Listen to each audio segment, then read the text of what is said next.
सम्राट Ashok Mahatma Phule Bharat Ratna doctor Babasaheb Ambedkar जयंती उत्सव समितीच्या वतीनं धम्मक्रांती प्रज्ञा पर्वचं मोठ्या उत्साहात उद्घाटन भारतीय बौद्ध महासभेचे कार्याध्यक्ष डॉक्टर भीमराव आंबेडकर यांच्या हस्ते करण्यात आले।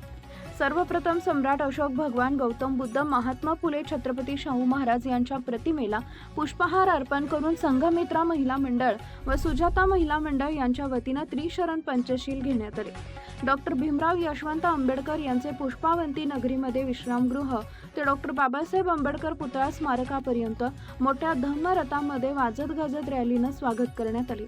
तसेच डॉक्टर बाबासाहेब आंबेडकर यांच्या पूर्णाकृती पुतळ्यास गुलाबी पुष्पहार अर्पण करून जेसीबीद्वारे पुष्पवृष्टी करण्यात आली आहे। या कार्यक्रमाचे उद्घाटक म्हणून भारतीय बौद्ध महासभेचे राष्ट्रीय कार्याध्यक्ष डॉक्टर भीमराव यशवंत आंबेडकर हे होते, तर अध्यक्ष म्हणून डॉक्टर बाबासाहेब आंबेडकर पुतळा सौंदर्यीकरण समितीचे अध्यक्ष भीमराव कांबळे हे, तर धम्मक्रांती 2026 चे अध्यक्ष प्राध्यापक सुनील खाडे यांची प्रमुख उपस्थिती होती।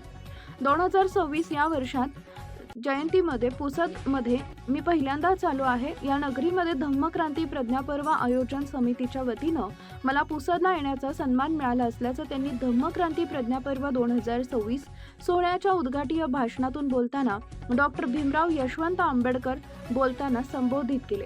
यावेळी प्रामुख्याने उपस्थित भीमराव यशवंतराव आंबेडकर, भीमराव दादा कांबळे, प्राध्यापक सुनील खाडे, डॉक्टर विठ्ठल खाडे, प्राध्यापक मुंबई बुद्धरत्न भालेराव, किशोर दादा कांबळे, मिलिंद जाधव, भोलेनाथ कांबळे, भास्कर पाढेन, भारत कांबळे, प्रतिमा वाकळे इत्यादींची उपस्थिती होती।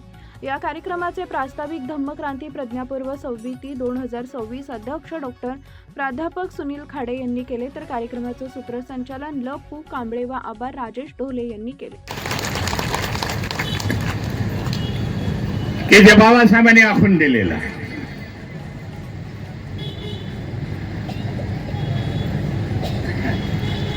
जे बाबासाहेबांचं स्वप्न होतं, स्वप्न याच्यासाठी म्हणतो डॉक्टर बाबासाहेब आंबेडकरांनी 14 ऑक्टोबर 1956 ची क्रांती केली, धम्मक्रांती केली। नागपूरच्या दीक्षाभूमीवरती तेव्हा पत्रकारांनी काही त्यांना दुसऱ्या दिवशी विचारलं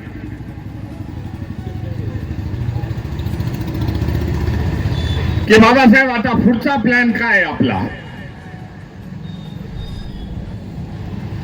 तेव्हा बाबासाहेब त्यांना उद्देशून म्हणतायत, जे काय माझं जीवन आहे, जो कुछ मेरा बचा हुआ जीवन है, वो मैं बौद्ध धम्म का प्रचार और प्रसार के लिए पूरे देश भर में मैं जाऊंगा, हे बाबासाहेबांनी त्या वेळेला म्हटलेलं आहे। कारण जाणच होते की आयुष्य आपलं कमी आहे, त्याच्यासाठी बाबासाहेबांनी हे वक्तव्य केलेलं आहे।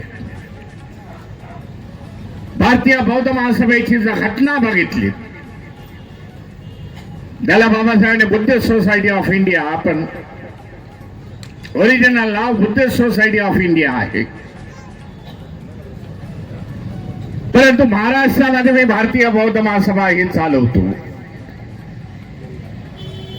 आपल्या सगळ्यांच्या कन्व्हिनियन्ससाठी। त्या बुद्धिस्ट सोसायटी ऑफ इंडियाच्या ट्रस्ट फीड मध्ये देखील बाबासाहेब म्हणतात। नवनवीन बातम्या पाहण्यासाठी आजच विदर्भ दूत न्यूज चॅनलला सबस्क्राईब करा आणि बेल आयकॉनला सुद्धा क्लिक करा।